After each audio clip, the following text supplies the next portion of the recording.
Alrighty,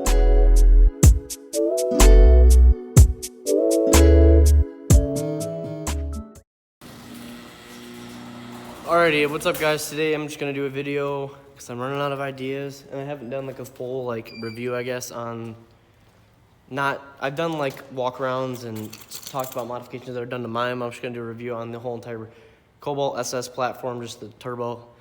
This is still technically an LNF. It's got an LDK short block, but it's still an LNF, so in the sense of being a turbo 2-liter Ecotech. So I'm just gonna do a review on the 2010 to 2008, I guess 2008 to 010, or not, sorry, I can't talk. 08 to 2010 Chevy Cobalt Turbo. And this is the US market version. It's not the Canadian version, because I know a lot of people have the Canadian version. I guess the only difference is the sense of the gauge cluster and some little things are different. But this is my 2010 Chevy Cobalt SS in black, and there's not much to talk about other than the certain things that it has that makes these different. They come with the Brembo brakes, which a lot of people already know that, but they help a lot. They do stop very well. And then in the rears, they're just the stockies. I guess they're both stock, but they're not Brembo. But they both stop very well. There's nothing really to complain about with the whole braking on this thing. It brakes well past what it needs to brake. These cars only weigh 2,900 pounds, so these brakes do plenty of justice having 4 pistons in the front and just the 2 pistons in the back, but it works fine with me, so I'm not mad about it. There's some controversy on the wing. A lot of people, I guess the rear end in general, people make fun of them for calling them GTR because of the taillights, or fake Corvette, or the wing is not proportionate. And I get that, because I've said in a couple of videos that the wing, it can look good, it cannot look good at the same time. They're just a little small, in my opinion. If you look at it, these have a big butt, and the wing is just a little oddly shaped and small. They look good with like a GT wing, not a crappy one, like an energy wing, like a carbon wing, like a real wing, but not one that's way up and high and way wide like a monster wing. But the perfect size wing look good on these. Like the wing on the Snowball at the at ZZP, they have it. It's a little tall in my opinion, but the width and everything is perfect the way it's designed. I love it. So that looks good. But on the stock one, I'm going off topic. This is the stock wing that came on it. Same with stock rear bumper. Obviously I have a diffuser on there, but I like the way these look. I also don't know if it would look better with dual exits, or if that look weird, I guess, or just a single. I like the single, but I think it could look good with duals. The body lines from this model compared to like the LT and stuff, I think are pretty much the same, other than the body kit, like the SS body kit, which is the front bumper, and then the rear bumper, because those have the mesh grill in the back, and this has the fog lights. It's a more aggressive front end. I know my fitment's kind of whack, but don't hit me on that. And then obviously I have a hood on it, but stock hood.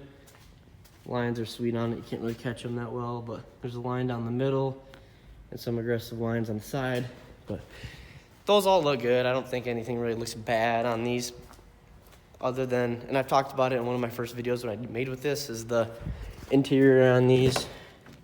See, like the doors are really big and bulky and heavy. Obviously, it's not a deal breaker for probably anyone, but if you have one, they are big and bulky. Has every Chevy plastic thing you can think of, and that's just what Chevy was back in the day. And actually every American car manufacturer, if it wasn't like a Cadillac or a Lincoln or one of the nice higher tier brands or models off of other companies, I don't know how to say it, but Chevy in the 2000s, I should say, definitely did not have the best quality inside. I feel like everyone can agree on that. Kind of bland in here. Oh, my trim's coming up right there. Gotta push that back in. These break a lot on them, like the bezel that goes around this. I do have the 6-speed swap. A lot of you guys know, if you guys watch the channel, you guys would know that I have the F40 The F-35, I guess, has problems with third gear once you're making more than stock power. I should not say. Sorry, my sister scared the crap out of me. More than stock power in the sense of like hundreds of horsepower over. Like, I think they're good to like 360, 380. And they start to get a little sketchy in third gear once you're ripping on them. So that's something to watch out for. The seats are really nice. I don't like the old leather ones, but these look sweet in my opinion. The mesh, I should say. And they have like this Alcantara, but it's not Alcantara. It's just like a smooth like suede or something in the middle. Steering wheel is a little big in my opinion, but I guess that's Chevy. So, and then the stock color, all of them had like this silver. I don't have it showing because this is wrapped and so is this, but this is all like that weird silver that all Chevy cars had, like the Malibu and stuff. And it does not look good. So this carbon wrap looks really good. The black wrap on the steering wheel looks good. It's this color, my bad. This silver is everywhere, so not my favorite color inside of a black car. Chrome handles, it's just the little things, but it's not deal breakers. And then it has the RPD screen is what I think it's called. Correct me if I'm wrong. That shows like your boost, your AFRs, your power, your crank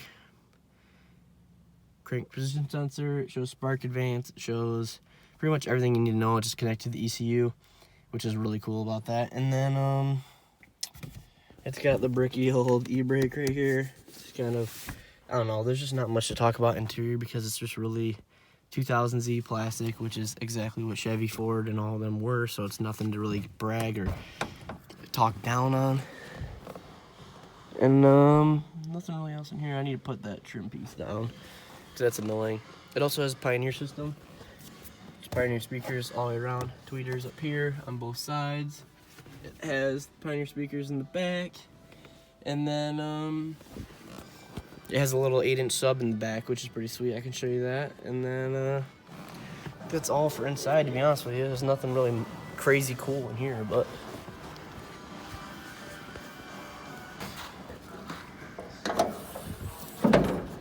under the hood, I have a Han fender well, so that's going all the way down here, but stock airbox, pretty sure just right here. And then that's the intercooler piping, or the inlet tube going into the turbo. And turbo's back there, obviously. I have a lot of different bolt-ons and stuff, so it's hard to compare to stock. There's the PCM, or ECU, whatever you want to call it. Fuse box, I have stanched GR coilovers, but the stock suspension is actually perfect. Because once you lower these cars, they do not like to be low in the sense of axle. The axles like to bind, especially if you go 6-speed swap. You have to get custom axles, and those are not cheap. But I also found out, someone told me, a subscriber told me that you can buy the Saab ones that actually work, and so that's nice because those are only $180 compared to $400 for the custom axles. But nothing much else in here. Obviously, I mean, I have OTP motor mounts that are pretty much solid, so this vibrates like a Moog.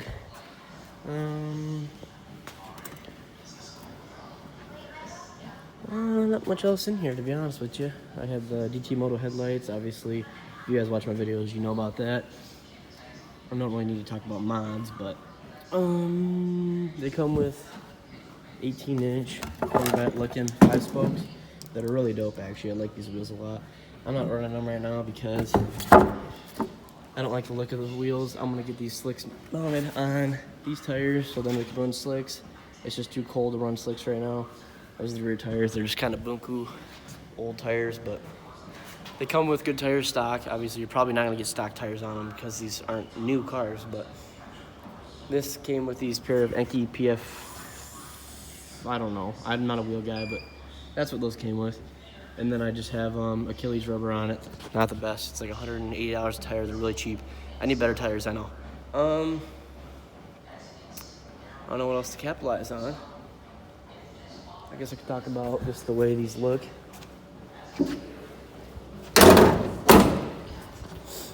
Body line wise, these cars actually look really good. They don't look outdated, I guess. They look really streamlined and I guess sports car-y in the sense, but they're also just an economy car, so you can't really give them too much credit. It's not a Corvette, it's not a GTO, it's not anything, it's not a Camaro, but they do look really sweet. I like them.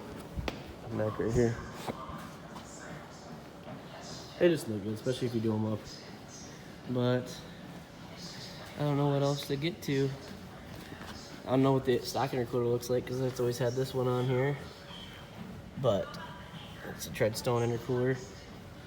But intercoolers, big fat ones in the front look good on this. We're gonna do that. I don't know what else to capitalize on, huh? The sunroof up top.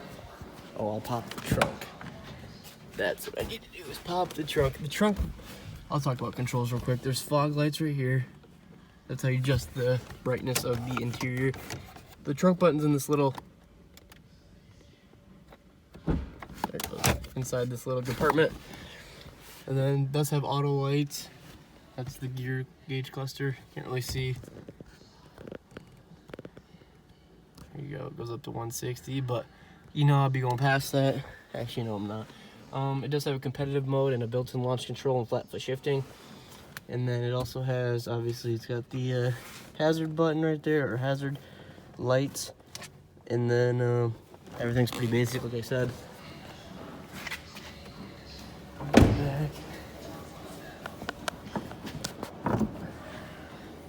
Back.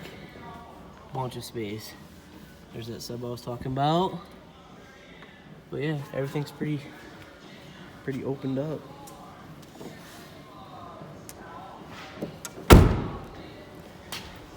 And under the car, can't really see much, but I'll try to make it so you can. I just have a straight pipe, but they come with a pretty loud exhaust, to be honest, stock. Everything's clean under here. And if you get suspension upgrades, these cars handle really well, so I wouldn't really be worried about handling or anything. Obviously, coilovers help. I'm kind of going off of, I'm not reviewing it anymore. I'm doing another walk around, but just for mods, if you're gonna buy mods, and if you're gonna buy one of these, they respond well to coilovers. Just try not to slam it. I know people do, good for them. I'm just not a big fan. I don't want to go through axles, and if you got it to work without going through axles, good for you, but I'm not more of a stance guy, slam guy. I like functionality, so I guess, yeah, if you're gonna buy one of these, they're totally worth the money that they are in right now in the market. They're like 8 to 10 grand for 08 to 2010, which is definitely worth it. I paid upwards around 10 grand for mine, but mine did have a lot of stuff done to it, so I guess that doesn't really equate to a stock one. So, and mine only has 80,000 miles on it, I think, and only 15,000 on the motor and like 10,000 on the trans. So it's pretty new to me. So, but yeah, if you're gonna buy one of these, they're definitely worth the money. Like I said, they're fast car stock. They make 260 crank. It's a 220 wheel, I think. Bolt-ons, you can easily get up to 290, 300 wheel if you do it the right way. Take it to ZZP. They do have good tuners there. Sometimes it all depends. Some people don't like them. Some people love them. I'm neutral with them. I mean, they've done stuff to my car. I've taken my car there a bunch of times. But I know some people don't live over in Michigan, in Detroit, not Detroit, Grand Rapids area. So that's different. I don't know what else to talk about. Other than that, they are a very good car for, I guess, beginning, and you can actually tune them all the way up, just like a Civic. Civics are good starting cars, but you can make them all the way to a absolute, like 800 horsepower, 600 horsepower drag car. You could do the same with this, but I'm not going for that. That's too much. This already makes for, and I guess GZP's dyno is a Mustang dyno, is what I've heard. I don't know, but I saw it on their thing, and it made 440 wheel on a Mustang dyno. So do, I don't know, 10% drive a lot. It makes 480 wheel on like a dyno jet or a dyno pack, which is a lot of horsepower. It makes too much in my opinion. I do have a premium ECU, or PCM I should say, which makes 350 wheel, which is like, I think would be perfect, but I do like running E85, just burns better. Everything's just faster, obviously. And this is tuned on E85 with this PCM. Like I said, it makes 440 wheel. And everything on this is turnkey. It's how it's supposed to be, and I love it just how it is. And anyone can make this way and reliable. People shoot for like 600, 800 horsepower on these things, which I think is just a little, I mean, good for you. Like, that's sweet.